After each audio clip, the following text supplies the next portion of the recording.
Cette vidéo est sponsorisée par Raycon. Depuis 100 ans, aucun voisin n'a attaqué la Russie, tandis que la Russie a envahi 19 pays voisins. Il n'y a donc aucune raison de croire que Poutine va changer de cap maintenant. Zelensky vient de retourner la situation contre Vladimir Poutine, exposant le mensonge le plus profond du Kremlin. Sur la scène mondiale, vous voyez pendant très longtemps, Poutine a utilisé un seul prétexte cynique pour faire dérailler les négociations de paix. Il répétait sans cesse qu'aucun accord de paix ne serait accepté tant que Zelensky resterait au pouvoir. Il disait que Zelensky était un dirigeant illégitime au mandat expiré. Et il utilisait ce mensonge pour retarder les négociations et se donner une excuse pour finalement rompre tout accord qu'il signerait. Aujourd'hui, Zelensky a mis Poutine au pied du mur. Il a dit qu'il était prêt à organiser des élections à une seule condition. Et cette décision est celle que Poutine n'attendait clairement pas. C'est parce que la réaction de la Russie a été instantanée et frénétique. Quelques heures après avoir exigé des élections, les responsables russes qualifient la proposition de Zelensky de manipulation et de bluff, la jugeant comme un prétexte pour tuer le processus de paix.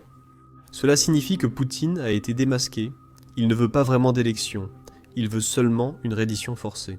Alors commençons par le début. Maintenant, je suis sûr que vous savez, la Russie demande des élections depuis très longtemps. En fait, ils font cela depuis plus d'1 an maintenant. Début cette année, quand Trump est devenu président, Poutine a renforcé sa rhétorique. Regardez ses propos en février. Vous agissez comme vous voulez, mais c'est dû à votre ignorance. Mais s'il veut participer, je choisirai les personnes qui aimeraient négocier avec lui. Cette question importante doit assurer la sécurité de l'Ukraine et de la Russie sur le long terme. Aucune erreur ni maladresse n'est permise ici. Tout doit avoir été affiné conformément à la constitution ukrainienne par le président de l'Ukraine.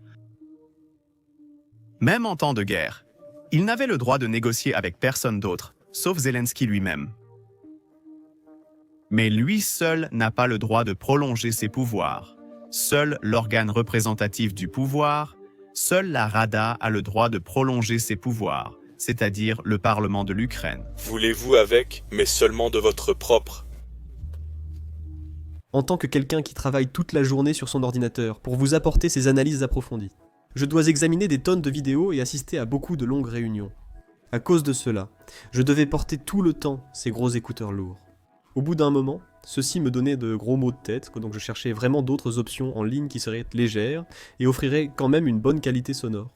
C'est alors que Raycon m'a envoyé leurs écouteurs ouverts Essential, ce qui a tout changé pour moi. J'obtiens une excellente qualité sonore, une autonomie de batterie super longue de 36 heures au total, et un confort toute la journée avec ces écouteurs.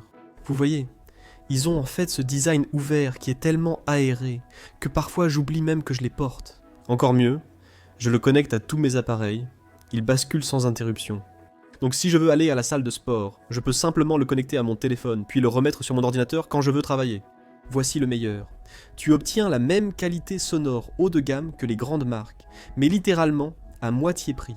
Noël arrive et Raycon offre actuellement 20% de réduction sur tout le site. C'est donc le moment idéal pour améliorer ton expérience sonore ou prendre de l'avance sur tes cadeaux. Ces offres anticipées ne dureront pas longtemps. Alors profites-en maintenant avant qu'elles ne disparaissent. Clique sur le lien dans la description ou va sur buyraycon.com/businessbasics pour 20% de réduction. J'utilise Raycon et tu devrais en faire autant. Alors merci à Raycon de sponsoriser cette vidéo. Selon Poutine, Zelensky n'a pas le droit de signer un accord de paix car son mandat présidentiel a expiré. En réalité, la constitution ukrainienne précise qu'aucune élection n'est possible sous la loi martiale. L'Ukraine est sous loi martiale à cause de l'invasion de Poutine. Si Poutine s'inquiète vraiment des élections en Ukraine, il devrait peut-être juste arrêter d'envahir le pays. Avant d'être trop logique, laissez-moi vous montrer ce qui s'est passé il y a 2 jours. Pour une raison quelconque, nous avons eu le président des États-Unis qui répétait le même mensonge que le dictateur de Russie. Écoutez ce que le président Trump vient de dire et souvenez-vous-en. Ce commentaire intervient au milieu d'une négociation entre les États-Unis, l'Ukraine et la Russie. Gardez cela à l'esprit pendant que vous écoutez. L'Ukraine doit-elle organiser une élection maintenant? Qu'en pensez-vous? Oui, je le pense. Ça fait longtemps et ça ne se passe pas particulièrement bien. Oui, je pense que c'est le bon moment pour organiser une élection. Ils se servent de la guerre sans organiser d'élections. Mais je pense que le peuple ukrainien devrait avoir ce choix et peut-être que Zelensky gagnerait. Je ne sais pas qui gagnerait, mais ils n'ont pas eu d'élection depuis longtemps. Vous savez, ils parlent de démocratie, mais il arrive un moment où ce n'est plus une démocratie. Aujourd'hui, on cite la guerre civile américaine pour montrer que les États-Unis ont tenu des élections en temps de guerre.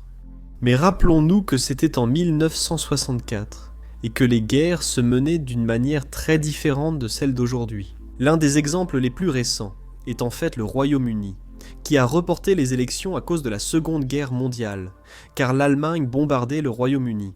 De plus, nous avons d'autres exemples, notamment pendant la Seconde Guerre mondiale, l'occupation nazie. Les Pays-Bas ont fait la même chose pour la même raison.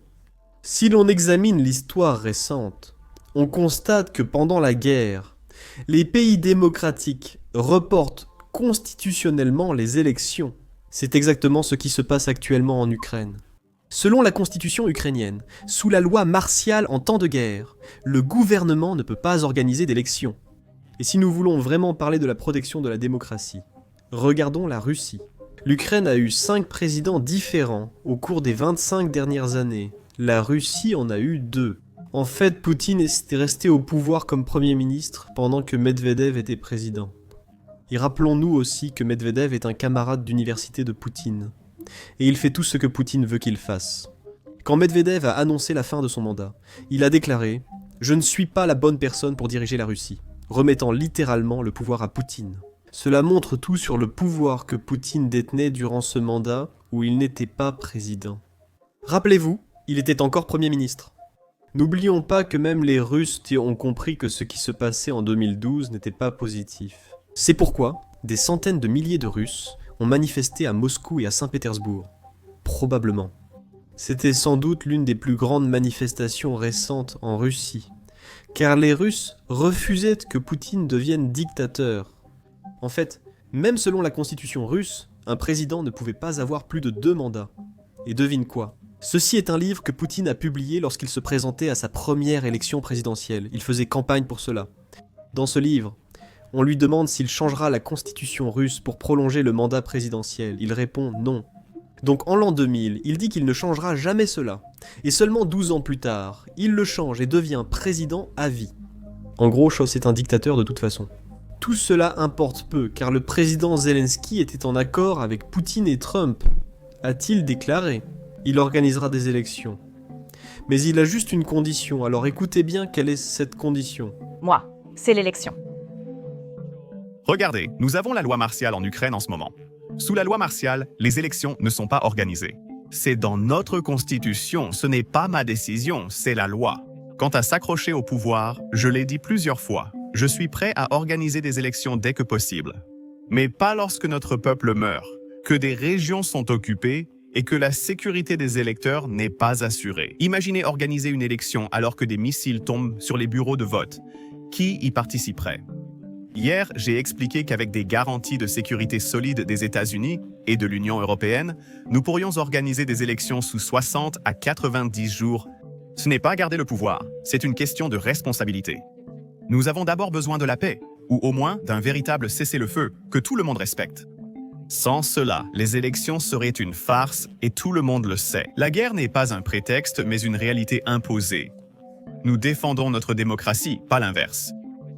Si quelqu'un en doute, c'est qu'il n'a pas vu ce à quoi nous faisons face chaque jour. Dans 60 à 90 jours, l'Ukraine pourra organiser une élection.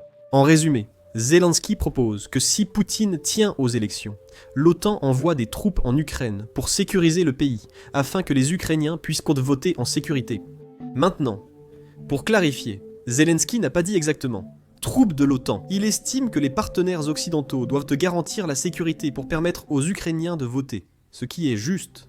Parce que souvenez-vous, la Russie attaque les villes ukrainiennes chaque nuit. Chaque nuit, ils envoient des centaines de drones, parfois même 500 drones en une seule nuit. Comment pouvons-nous attendre d'un pays ? Et comment pouvons-nous attendre des citoyens de ce pays qu'ils votent librement, alors qu'ils sont constamment sous les bombardements ? N'oublions pas non plus qu'environ 90 000 Ukrainiens sont en première ligne pour défendre leur pays. En cas d'élection, l'Ukraine veut garantir le vote des soldats. Toute personne souhaitant se présenter à l'élection en a pleinement l'occasion. Et n'oublions pas les dizaines de millions d'Ukrainiens qui ont dû quitter le pays à cause de l'invasion de l'idole Vladimir. Il y a des réfugiés dans plusieurs pays d'Europe, aux États-Unis, et sûrement aussi des réfugiés ukrainiens au Canada. Donc l'Ukraine veut probablement s'assurer que toutes ces personnes qui sont encore citoyennes ukrainiennes puissent faire entendre leur voix lors de toute élection organisée par l'Ukraine pendant la guerre. Et tout cela ne prend même pas en compte le fait que la Russie essaie toujours de saboter les élections ukrainiennes, de fausser le bon déroulement du vote. Réfléchissez, si les Russes savent quelle région soutient le candidat que la Russie n'apprécie pas, ils peuvent simplement la bombarder. Le jour du vote, les gens restent dans les abris et ne peuvent pas voter. C'est une façon très simple pour la Russie d'influencer les résultats des élections sans vraiment avoir à faire quoi que ce soit. En plus de cela, ils peuvent aussi faire la propagande sur les réseaux sociaux pour laquelle ils sont si connus. Ils peuvent aussi faire de la propagande à la télévision. Et je suis sûr qu'il y a plein d'autres moyens que je ne connais même pas. La Russie peut les utiliser pour s'assurer qu'il n'y ait pas d'élections libres et équitables en Ukraine. C'est pourquoi Zelensky demande des garanties de sécurité aux partenaires occidentaux. Cela signifie non seulement les États-Unis, mais aussi les pays européens, qui soutiennent l'Ukraine depuis tout ce temps. Si les États-Unis tiennent à la démocratie en Ukraine, ils devraient aider Zelensky à organiser des élections sûres et libres. Eh bien, devinez quoi? Devinez qui s'oppose à ce plan que Zelensky a proposé. La Russie, par la voix d'un porte-parole, critique Zelensky pour avoir demandé une élection soutenue par l'étranger, jugeant cela d'un nouveau niveau de cynisme. En réalité, il ne veut pas d'élection avec l'appui étranger, mais une élection sans implication des pays étrangers. Donc il veut simplement de la sécurité, il demande de la sécurité. Et maintenant, pour une raison quelconque, la Russie s'oppose à ce plan. Je me demande bien pourquoi d'ailleurs. Un autre diplomate russe affirme aussi que c'est simplement un moyen de tuer le processus et les négociations de paix en cours. Je pensais avoir entendu Poutine dire qu'il n'y aurait pas de paix sans élection. L'Ukraine était prête pour des élections, mais les Russes disent que c'est un prétexte pour tuer le processus de paix. Un autre diplomate russe affirme que les propos de Zelensky sur l'organisation d'une élection sont un bluff arrogant et une manipulation des règles. Il fixe délibérément des conditions inacceptables pour leur tenue. Apparemment, la Russie refuse des élections libres et équitables. En résumé, la Russie demande des élections en Ukraine, mais quand l'Ukraine accepte, la Russie les juge inacceptables. En réalité, ce n'est rien de nouveau. Le représentant Joe Wilson rappelle que l'Ukraine a accepté les 6 propositions de paix du président Trump cette année. La Russie a tout refusé car Poutine ne veut pas la paix. Il veut juste gagner du temps pour continuer à faire traîner les négociations, et il peut continuer à tuer des familles ukrainiennes et des enfants ukrainiens. Cela signifie que, si le président Trump veut vraiment arrêter les tueries, cela ne passe pas par faire pression sur l'Ukraine pour qu'elle se rende, mais par faire pression sur la Russie pour qu'elle propose la paix. Pour être honnête, ce commentaire du président Trump ne concerne pas la démocratie en Ukraine. Parce que nous avons déjà vu ce scénario se dérouler auparavant. Aussi, à chaque fois qu'il y a un désaccord entre la Maison-Blanche et la partie ukrainienne. Nous voyons ce discours revenir encore et encore. Et à chaque fois que l'Ukraine accepte ce que la Maison-Blanche essaie de faire, ce discours disparaît. Il est donc probable que le président Trump s'en serve comme tactique pour faire pression sur les Ukrainiens. La question se pose, sur quoi tente-t-il de faire pression ? Eh bien, c'est là que nous portons notre attention sur les négociations en cours entre les États-Unis et l'Ukraine, selon un nouveau rapport d'Axios. La proposition de paix américaine est devenue encore pire pour l'Ukraine, après la réunion de 5 heures entre les conseillers du président Trump, Steve Witkoff et Jared Kushner. Et bien sûr, Poutine. Le 2 décembre, cela s'est déroulé au Kremlin. Le plan révisé imposait des conditions plus strictes, dont des concessions territoriales, la restitution de la centrale nucléaire de Zaporizhzhia et aucune garantie de sécurité. Comme le rapporte Axios, Zelensky était essentiellement censé accepter, lors d'un appel téléphonique, la perte du Donbass. Aucune négociation ni compensation. Jared Kushner et Steve Witkoff croient vraiment que cette guerre ne peut pas se terminer, à moins que la Russie ne prenne le contrôle du Donbass. Mais la Russie n'a pas réussi à prendre cette région depuis 14 ans. Ils ont essayé à plusieurs reprises. Il n'est pas logique, militairement, que l'Ukraine l'abandonne en négociation sans contrepartie.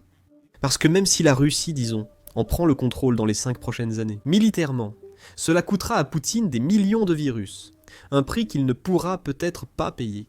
C'est pourquoi Poutine cherche à obtenir ce territoire lors des négociations. C'est pourquoi il essaie d'augmenter sa rhétorique, pour essentiellement afficher sa force alors que la Russie est en difficulté. C'est ce qu'il a dit hier à propos du Donbass. Les 90 prochains jours seront prêts pour l'élection. C'est un territoire important, notre territoire historique. Absolument. La Russie a été créée de telle manière que cela a toujours fait partie de la Russie.